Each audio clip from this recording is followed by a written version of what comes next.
In American society, money is a taboo topic. We're taught at a young age it's improper to talk about it, but we're also bombarded with messages about the power and importance of money in our everyday lives.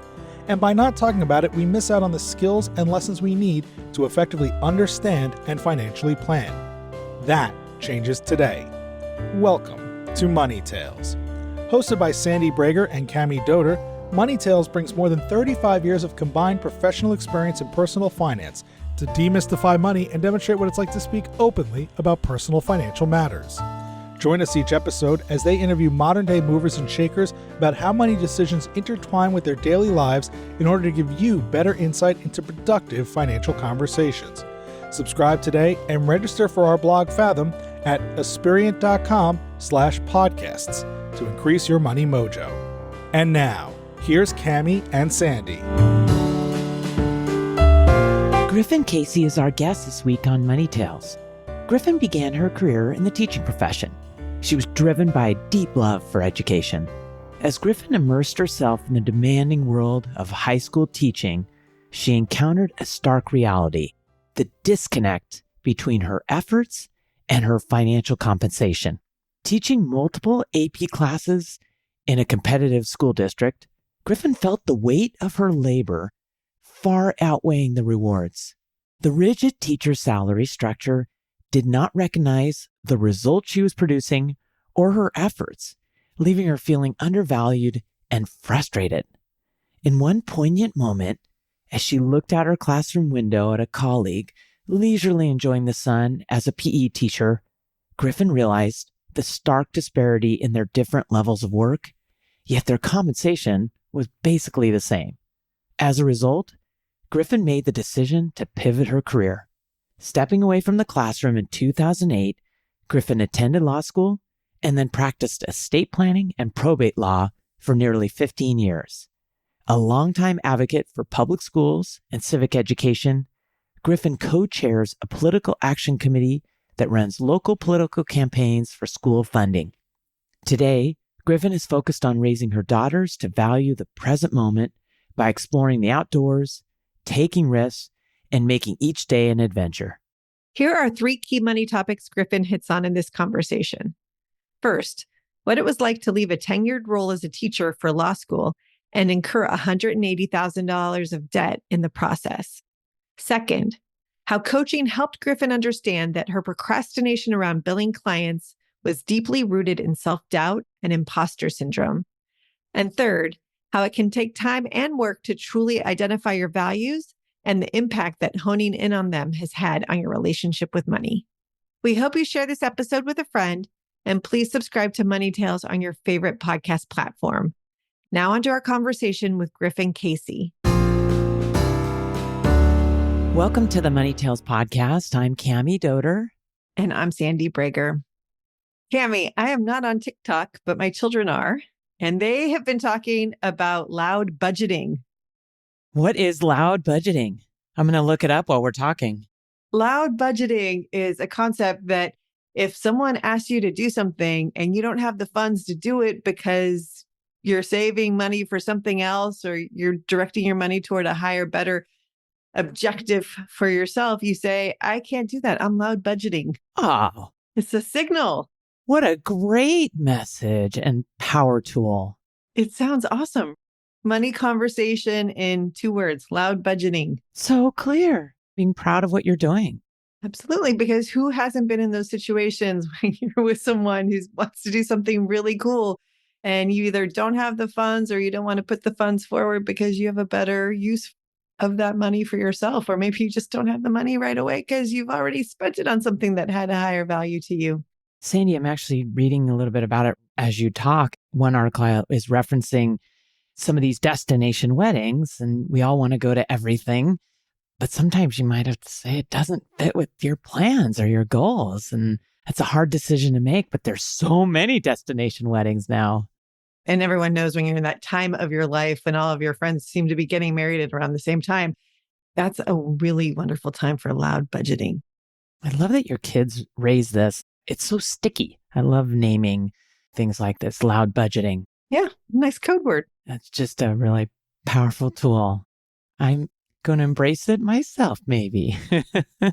Well, what a treat. I get to welcome our guest this week, Grifan Cayce. Welcome to the Money Tales podcast. Hey, I'm excited to be here. Would you introduce yourself and share a couple pivotal moments that really impacted you and who you are today? I am a former educator turned attorney, soon to be recovering attorney, as I am plotting my escape to transition out of private practice and move beyond that to other adventures. As I think about pivotal events, it was for me natural to just look at my own lifespan and think about the course of events over it. But in reality, I would be remiss if I don't think about the fact that how I landed at the very beginning reflects the decisions people made before me. There's nothing exotic or different or exciting about my story. It is pretty darn pedestrian. I was born into a family. My grandmother and grandfather were part of the greatest generation, and they met during World War II. And they went on to do what every stereotypical family did in the 1950s. They had 3 kids, and they scrimped and invested wisely, and they put their money towards stuff that was important to their family, like recreation on a lake, or towards skiing, which there wasn't a lot of extra money, but they made choices to make that work. They were loud budgeting before it was a thing. That really impacted, for me, how I entered the world and where I went from there. I think that's really important. It even impacts how I spend my money today and the recreation my own family engages in. But other big stuff for me was, honestly, I was just out of undergrad and in my first job when the Great Recession hit. I'll never forget, I was sitting in the law library in a study carrel. It was October and I was watching the market, and there's all this news that everything's crashing and it's bad. And I had just left a continuing contract as a teacher, which is code for unfireable, essentially, all these great benefits. And I had left to go incur $180,000 plus in debt at 8.25% to go to law school. I love how you know the interest rate. And at the same time, my husband had left a really big global company to go work for a more regional company, which to my 25-year-old brain, global meant safe, predictable, secure. I didn't at that age understand and recognize that a smaller regional company would end up being more agile and able to navigate what was to come in front of us. But I was sitting there just thinking, oh my gosh, this is terrifying. What is going to happen to us? So that was huge. That made a big impact on me. The next step that I think, if I had to identify a different place where things shifted for me, was I started doing life coaching. And it shifted how I looked at the value of my time and my work and the role that money played relative to how I'm spending my time and work. And that contributed to the exact place where I am now. We're looking at transitioning away from the practice. Wow. This is good, Grifin. I love that you started with decisions people made before me. It really is so important and creates this foundation. When you were growing up, tell us a little bit more about you and your relationship to money as a young person. There isn't a relationship to money in my youth, which I think speaks volumes. Tells you that money wasn't a conflict. It wasn't present. I was secure in housing, secure in food, had access to the activities I wanted to do. And perhaps that's an outcropping of my folks' generation, which my parents are part of the generation that doesn't talk about money as much. They don't talk about estate planning and end of life planning or retirement planning as much. So as a kid, there just wasn't a huge focus on money. I knew that I had what I needed and access to what I needed, but I didn't think I had any great privilege or was better off than somebody else. As I aged, I look back and really recognized that our working community, I'm in a suburb outside of Seattle. And as a kid in the 80s, we were a Boeing town. Everything here was Boeing labor. I remember as a kid not hearing and learning about money inside the house, but my first awareness to money was at school. People would be talking about what their parents did, and folks would say, well, my dad got laid off, and they were stressed. And if people back in the 80s in my little rural town learned that my dad was an attorney, they would have different feedback. They would have different commentary. There was this different response to that role. And as a kid, all I knew was to catalog that that word must have meant something to those people or set me apart. It's funny, you fast forward all these years, I came back, I'm living in my hometown, and the town has shifted so much. We have a huge mix now of different professions and careers. But back then, it was a really stratified community. It was very working class. And so I didn't realize then that I was a little bit of a set aside of kids that were in a different position. Your parents didn't talk to you about money. You started learning about money from what was happening in the families around you. When did money start becoming more meaningful to you in your career? And I guess I'm trying to bridge between what you've just been talking about and that terrifying feeling as you're heading off to law school with debt in tow. Yeah. When I look back at it, I think about what's important to our family now and how we spend our money now. I almost feel like we backed our way into it. What's interesting is when I chose my original profession, teaching, I was not focused on the income. I was focused on the work and the calling of it. And something shifted. I got into the high school and I'm teaching multiple AP classes in this really, really intense competitive school district. Fair amount of pressure for a secondary public school. I remember the frustration of knowing in me that the amount of labor and work I was doing was not being properly compensated. There was a disconnect. And it was so frustrating to me that I was doing X and Y was what I got in return. And I had two moments in that period of teaching where it got really loud for me. And one, I remember looking at the salary schedule. Teachers in public education are paid on a schedule that's negotiated by the union and it's lockstep. There's no deviation. Like you could pick up a stipend, but there's no comp for your productivity or the output of what you're doing. That was incredibly maddening to me, that no matter what I do, no matter how hard I work, no matter what, this is what I'm going to make. And it didn't make sense to me. Whatever my internal value structure was, that didn't gel. At the moment, it was kind of like, okay, noted. I don't know what to do with this, but okay. Fast forward to more of an anecdotal situation. I'm in my classroom. I have a stack of AP exams to grade. The AP exam is coming up, which is a really big deal in that district. And there's a lot of people looking at those numbers and everything. And I look out my second story window at one of my good buddies who's teaching PE, and his class is running the mile around the track. And he's literally laying on this pad underneath the high jump bar in the sun, getting a tan. And I'm thinking to myself, he makes the exact same amount of money as me. And my next thought was, one of us is stupid. It's not him. Because here I am working. And I'm not seeing a difference in the return. And that for me was an indicator of, okay, you need to go somewhere where your output, what you put into it, what you get out of it is going to be more closely tied to the actual financial return. Oh man, that is really interesting that you were aware of it, where it hit you. I feel it all over your body, emotionally, intellectually. So then you pivot to a career that's extremely oriented towards compensation alignment. I think also law has an hourly. So that's interesting. Not just hourly, it's by the 10th of the hour. Lawyers live and die by 6-minute increments. You talk to any lawyer listening will totally relate to this. Everything you do, you're like, oh, that's a 0.4. Ooh, that's a 0.5. Could I make that a 0.9? Everything is in these billing increments and justifications of time exchange for money. So when you moved into that system, Grifin, did it make sense to you based on what you were sharing before about being a teacher where that relationship wasn't present? It made sense to me because I grew up in it. I grew up with my dad sitting at the dinner table reviewing timesheets and marking them. So I knew that was how he earned his money and that worked. What happened, though, that I was totally unaware of until I started doing some coaching and looking back at it, is there was some internal process of, am I worth the time that I'm billing a client and the money in exchange for it? Will the client see the same value add as I'm interpreting when I sit down and I bill them? And then I started having this completely unintentional subconscious desire to push and rush and do stuff quick. And if I couldn't do stuff quick, it wouldn't be valuable to somebody. It doesn't work that way in the real world. Sounds exhausting. Absolutely exhausting. And you add in elements of perfectionism, and now you're really doubting how long things should and shouldn't take and how it connects to the money.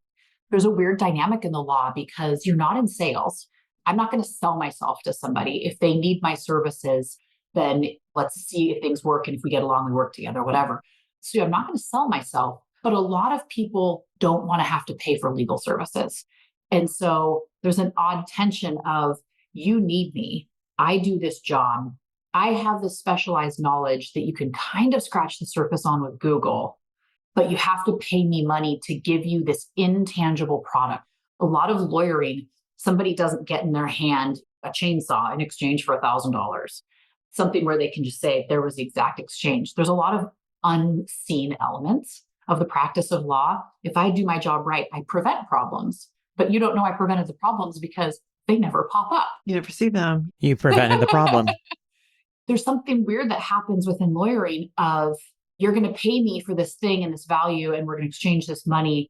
But I don't know if you're actually, as the client, going to fully understand and appreciate that value.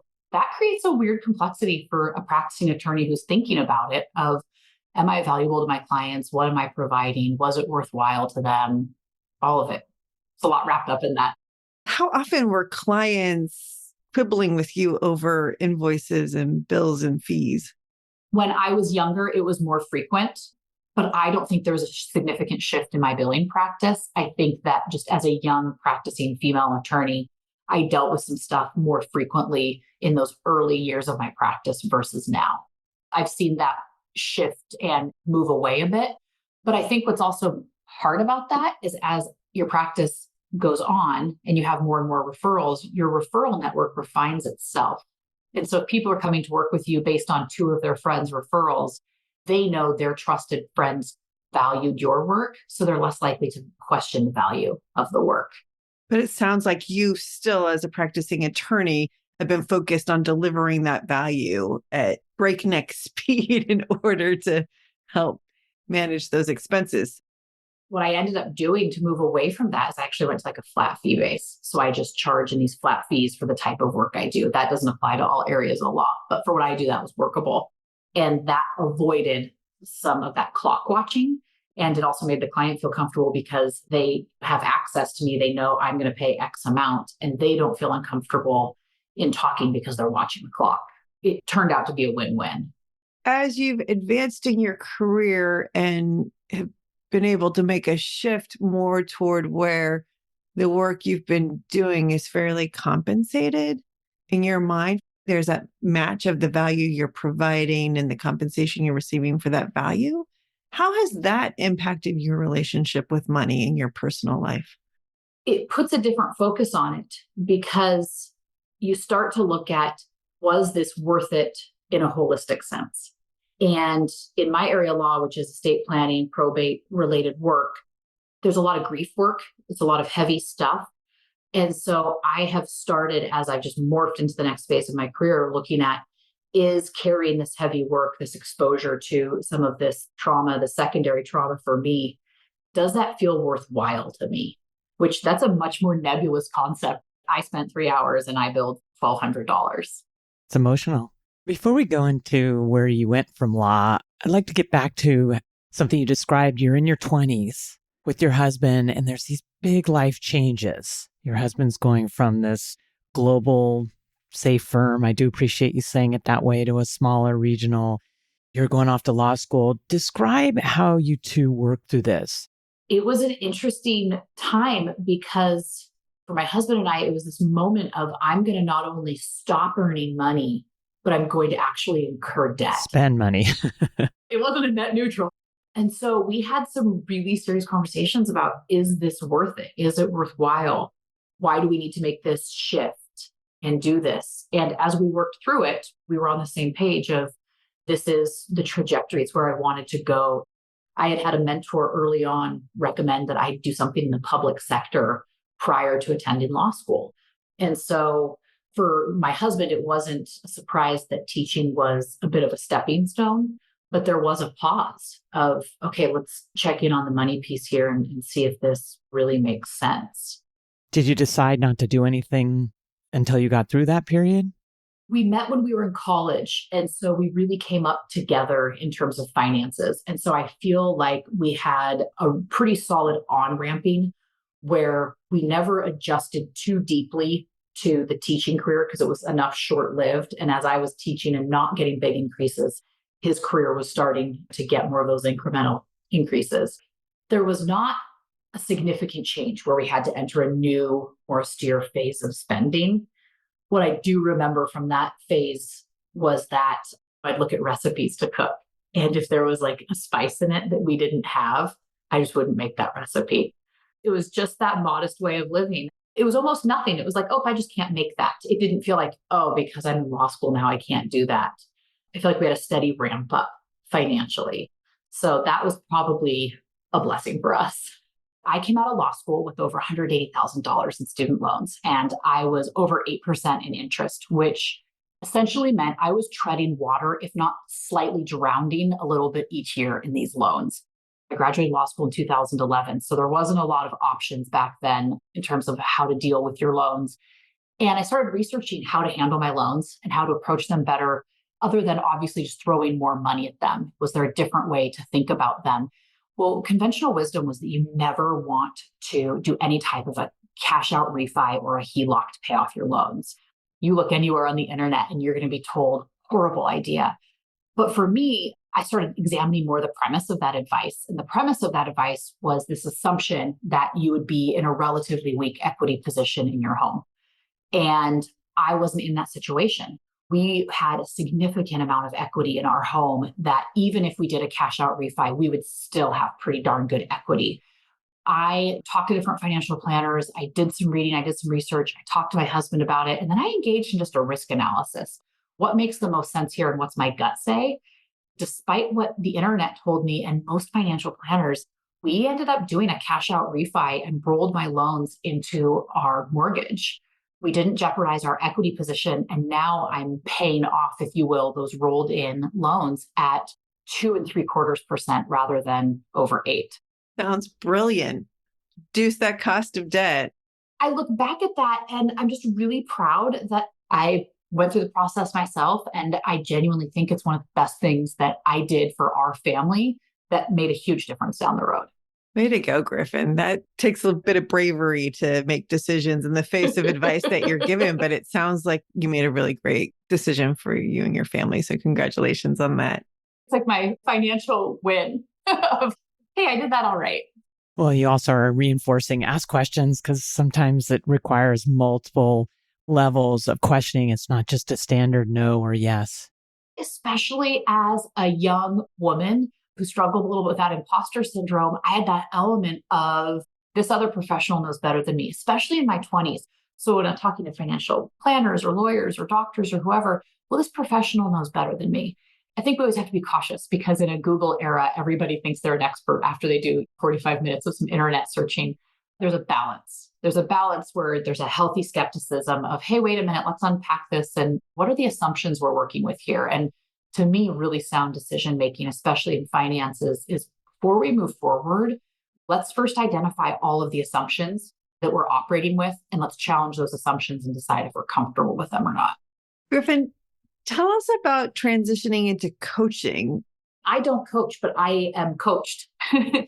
What was happening is as I was engaged in a really busy legal practice that I was building, I had just had our first child. And at that point, I was aware that I had long suffered from an anxiety disorder, but I didn't know that as I went through growing up, high school, college, law school. I didn't know that the way my brain worked was actually like a diagnosable thing in the DSM. And I became aware of that. But once we had kids, I was outpaced by the anxiety. Being a perfectionist in a high stress career where clients will literally say to you, well, I pay you to be perfect. You can't make a mistake. And being a people pleaser, I was running myself absolutely ragged. And I didn't know at the time I was a people pleaser or any of these things, but I knew I needed some help. I actually had a client that was starting a coaching business, and I just stayed in touch with her over the years. And I would kind of follow her stuff on social media. And I thought, I think I need this. I tried a psychologist in the past. I tried a counselor in the past. I'd done all these other things. And I was like, this isn't working. So let's be open to trying something new. So I started working with a coach and focusing on a lot of imposter syndrome and just coming to understand how I operate in the world and the lenses through which I see the world. to become aware of those things. So a lot of metacognition, let's sit back and actually think about how I think. That was so important for me to get some training wheels on as I adjusted to being this working lawyer mom, trying to juggle and do a lot. She was instrumental in that transition. Sounds really exciting. And I'm amazed that you found time to fit that in. Yes. I have a funny relationship with time. Until about 2 years ago, I believed that I had infinite time. I still think so. I genuinely believe that my time management and perhaps outcroppings of ADD are my superpower. I can find time to make it work. I can rob Peter to pay Paul on time. Part of that is I'm a really early riser. And so I've always been able to get up at 3:45, 4 o'clock and steal an extra 2-3 hours that other people sleep through. That was part of how I cobbled it all together. But needless to say, my daughter's now 9, my youngest daughter's now 5, and I'm exhausted. It catches up to you. So it caught up. Grifin, you talked about working with your coach and how you are working on imposter syndrome and having this deeper understanding and metacognition. And I'm curious if you talk with your coach about your relationship with money, how it's going to be influenced with you stepping away from doing your legal work and moving into your next career. We've talked a lot about money, but my coach and I, we joke that we don't like to go through the front door. We typically end up coming at matters from the side door. I like that. And the side door approach to talking about money for us was I was really struggling every single month with doing my billing. As I would get ready to send out my billing to my clients, I would procrastinate on it. I didn't want to do it. It was this anxious event for me. And she really helped me understand that part of that tension there was me feeling guilt for billing for my time or me not thinking I was worth my time. And so it would become an exercise of self-doubt as I was trying to do that billing. So that's the first series of things we worked through with respect to working with my coach and money in regard to the practice.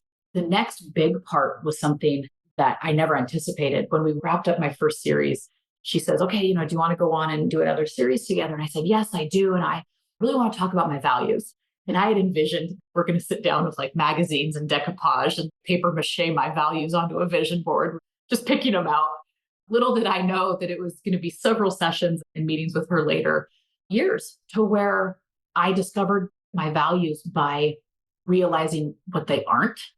And I am the height of Protestant work ethic, American, prove your worth, prove your value by how hard you work and what you do, and prove your worthiness by your production. Worth and production were so connected to me in my work, and it was reinforced by my work and the structure of my work, but also just in who I am. That's the way I am even on a Saturday. What did I get done? What could I show for my time? And something my coach and I have really worked on is stepping back from that perspective and recognizing that regardless of your production, you are worthy.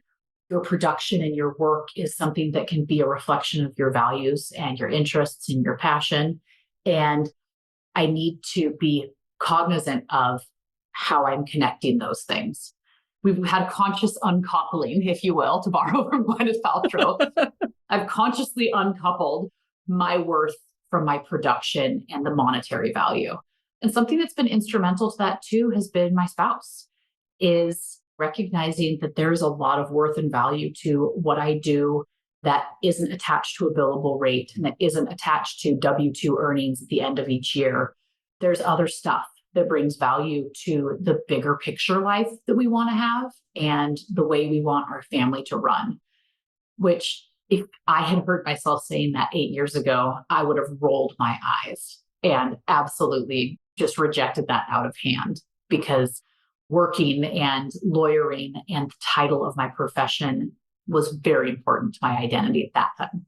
Grifin, I'm really appreciating the growth and development that you're sharing with us. It sounds absolutely thrilling. I'm curious, without putting any pressure on it, how are you thinking about your life from here forward? I have options, but I have no plan, which as a geriatric millennial, that's a very uncomfortable concept. I have spent my entire life on an escalator of achievement. And as a kid, I learned what you say to get those approving looks from grownups and, those pats. And I learned that, I'm going to go to this great university and I'm not just going to double major, I'm going to get a double degree. Then I'm going to go to grad school and I'm going to do all these things. And this is the very first time in my life where all I know is I'm stepping off the escalator. I have been in this forward, upward movement, and I'm going to step off and step to the side for a minute and just hit the pause button. How does that make you feel? I have anchored in my mind that terrified feeling that you mentioned when you went off to law school. How does it make you feel today? Because you sound very confident. There's a couple pieces there, which is I'd be remiss if I don't acknowledge there's privilege in the fact that we are able to still cover our monthly outlay. Just raising and dismissing that and putting it aside, there's that element. For a long time, I contemplated transitioning away from the law because this work is really heavy and there's a lot of grief connected to it. And the drumbeat got louder. But for so long in my head, there was a louder voice of, but what if you regret it? You've built this business, you have all these referrals, there's this momentum to what I do. But somewhere in the last year, the relationship between those voices transitioned to where it got louder of, what if you regret not doing it? What are you missing by just continuing to keep your nose to the grindstone and plodding forward because it's safe? What's the cost there? And there's costs associated with everything. Some of them are financial and some of them aren't. And I'm just supremely comfortable that the cost of doing what I was doing is not worth it. The impact on my kids, my health, the way our family wants to live life, even just my sensory system, literally down to something like how my body is healthy. It's just not worth the cost of continuing forward.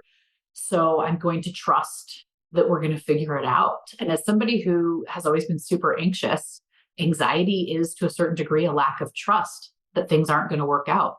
I'm going to jump here and trust that maybe I don't know better and I can't manhandle this the way that I have structured and manhandled my pathway on the escalator.